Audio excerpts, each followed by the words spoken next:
Alors.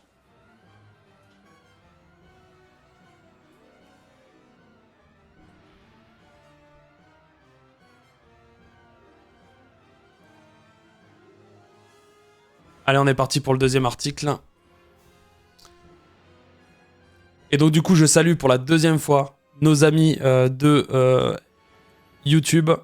On va parler maintenant du Tico chat de Tron and Liberty qui s'est déroulé hier, qui nous parle de toutes les prochaines sorties sur le MMORPG développé par NCSoft et édité par Amazon Games. Et donc du coup, on va regarder ça maintenant. J'espère... Alors, je me suis gardé la surprise. J'ai pas tout regardé, il y a certains détails que j'ai pris connaissance, d'autres non, donc on va vraiment découvrir ça au fur et à mesure ensemble. Donc du coup, on se rend sur le site de Tron and Liberty, où vous pourrez retrouver cette vidéo ou directement sur YouTube. Donc Tico Chat, janvier 2025, donc du coup, un plaisir de vous retrouver chez Tico Chat. Nous faisons de notre mieux pour améliorer Tron and Liberty en tenant compte des commentaires des joueurs. Dans cette période, nous parlerons de la fusion des serveurs, des améliorations au combat, des boss de terrain et d'autres changements inspirés par les avis des joueurs. Regardez la vidéo ci-dessous et ne ratez pas l'article approfondi qui paraîtra plus tard cette semaine pour savoir ce qu'implique la future fusion des serveurs. Ne vous inquiétez pas, on vous fera un point et une petite vidéo à ce sujet. Je rajoute aussi, rejoignez le serveur Discord Tron and Liberty ou regardez cet épisode de Tico Chat sur YouTube pour répondre à notre dernière question de la communauté. Si vous pouviez ajouter un nouveau style de contenu, de mode de vie à Tron and Liberty, qu'ajouteriez-vous? Le housing et le système de culture, ça serait incroyable. Très honnêtement. Mais c'est bien qu'ils s'y intéressent et qu'ils posent la question du coup. Allez, du coup, on est parti. What's up, gamers? Welcome back to La traduction elle est déjà faite, c'est parfait. My name's Tico, and I'm the Globalization Design Manager at Amazon Games for Throne and Liberty. It's been a while since our last chat, and I hope all of you had a chance to get some rest over the holidays and enjoy some Throne and Liberty. I might have played a little too much, but hey, when you get a break from work, it's hard to resist.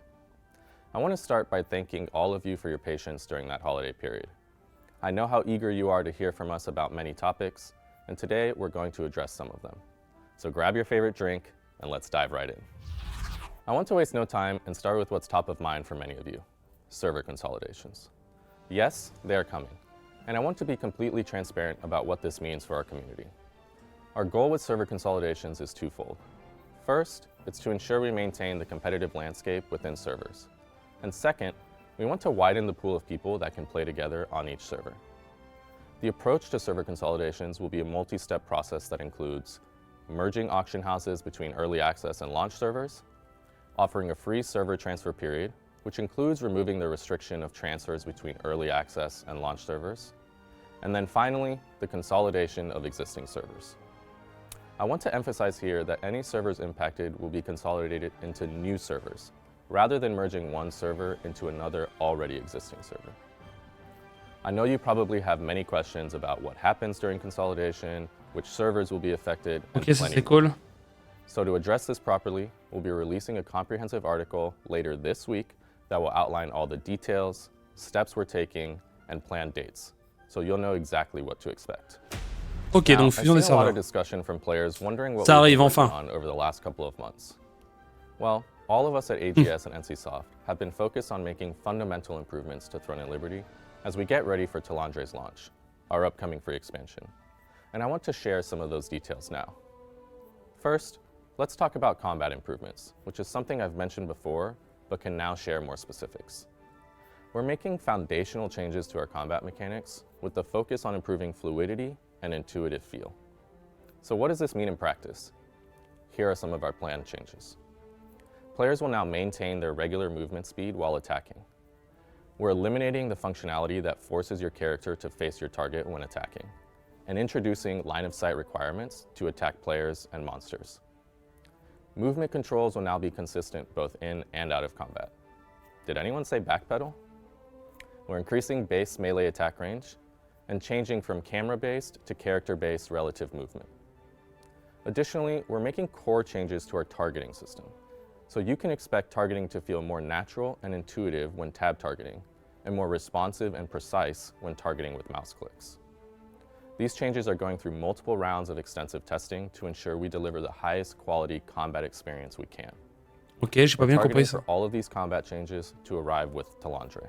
The next major improvement I want to discuss is open world PvP. One of Throne of Liberty's core elements is epic scale open world PvP. While this vision has worked well with our castle sieges, and our PvP community is having a blast there, we've noticed something interesting, and that's the incredibly positive reception to our guild versus guild content. That's also coupled with concerns about how alliances and mega alliances are continuing to impact the overall PvP experience. So, in an effort to lean into guild versus guild content and make their distribution of rewards more fair, we will be making major changes to how field bosses work.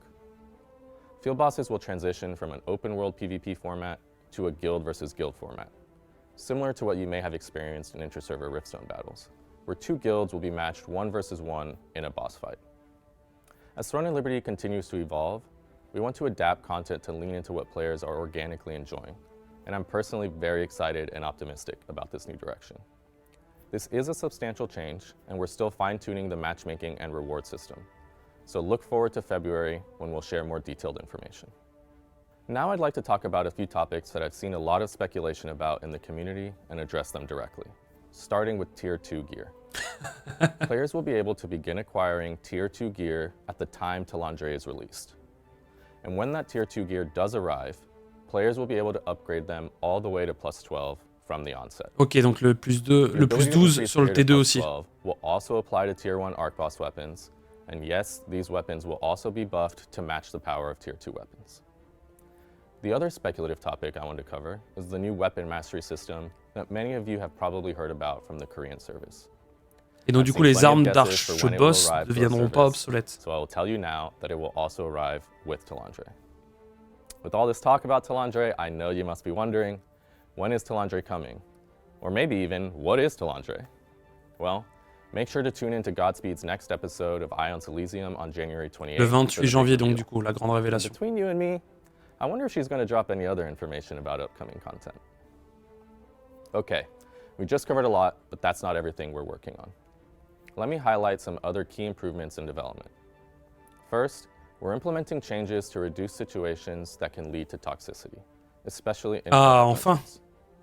We're also tackling key quality of life improvements, like streamlining inventory management for both regular items and runes. And along those same lines, we're analyzing the game's materials and working to reduce the current material overload that many of you have experienced. And finally, something I know many of you will appreciate. We're expanding the ways you can approach gear progression. While PvE content is the current primary path for progression, we want to give you more flexibility to progress through the content you enjoy most, whether that's PvE, PvP, or a mix of both.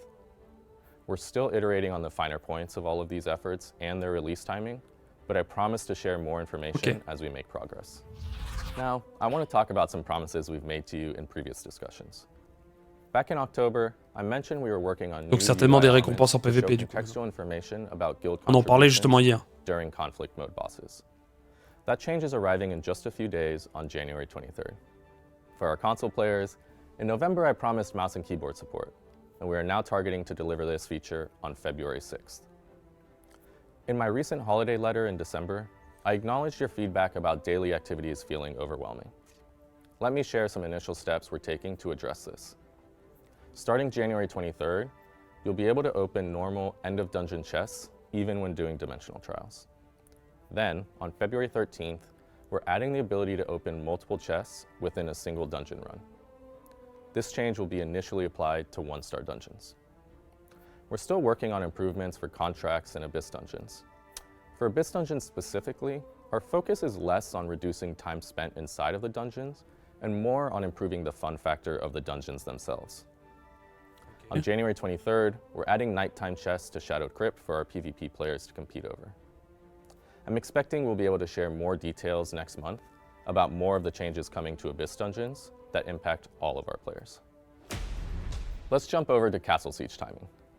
Based on your responses to our recent survey, it's clear that players want sieges to occur later in the day.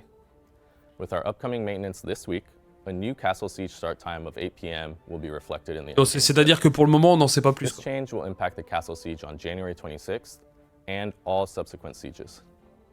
And speaking of surveys, I want to remind you how seriously we take your survey feedback. As you can probably tell from today's topics, many of these changes came directly from your feedback in our survey. So please keep giving us that feedback. And thank you all again for your continued feedback across all of our platforms. If you haven't already, please help us out by leaving a review on your game's platform. We're going to continue to do our best to listen to your feedback, action that feedback, and communicate with you openly and honestly. All right, and now that brings us to our community question. Throne in Liberty currently has cooking and fishing, but if you could add any other form of lifestyle content to Throne in Liberty, what would it be? I'm really curious to hear your thoughts on this one. Please like and subscribe if you want to see more of these videos. Housing, culture. I read each and every comment, so please let us know what you think down below in the comments. Thank you so much for watching, and I'll see you in Silesium. Ce qui serait incroyable en vrai, ça serait une petite zone un peu à la Monster Hunter. Une zone où tu as un coin pêche, comme ça tu pourrais faire ta pêche tranquille. Un coin housing et un petit brin d'herbe pour la culture. Et voilà, c'est gagné. Je sais pas ce que vous en pensez, chat. Bon, bref, voilà, c'est terminé donc du coup pour cet article et cette vidéo sur les prochaines nouveautés qui seront apportées sur Throne and Liberty pour dans certainement les prochaines semaines. Je pense pas qu'ils vont attendre beaucoup pour sortir du contenu sur le jeu. Je pense pas. Là, ça va vraiment arriver. En tout cas, la fusion des serveurs. Et je m'attends, allez, grand max, fin Q1, début Q2. Donc, pour ceux qui ne savent pas, c'est trimestre. Hein. Donc, du coup, fin mars. Ouais, pour moi, fin mars, c'est bon, quoi. Quand on dit fin janvier, on est déjà le 22. Donc, on est vraiment dans 6 jours, quoi. On n'aura pas, je pense qu'on n'aura pas plus d'infos, on aura principalement des dates. Et des dates. Parce qu'en fait, ils ont parlé de la fusion de la fusion des ventes aux enchères, de certaines fonctionnalités entre les joueurs. Donc en fait, je pense que ça va être ça, quoi. Parce que là, ils ont l'intention de vraiment fusionner les accès anticipés avec les comptes qui étaient arrivés 5 jours plus tard, je crois. Concrètement, hein, c'est ça. Hein. Voilà.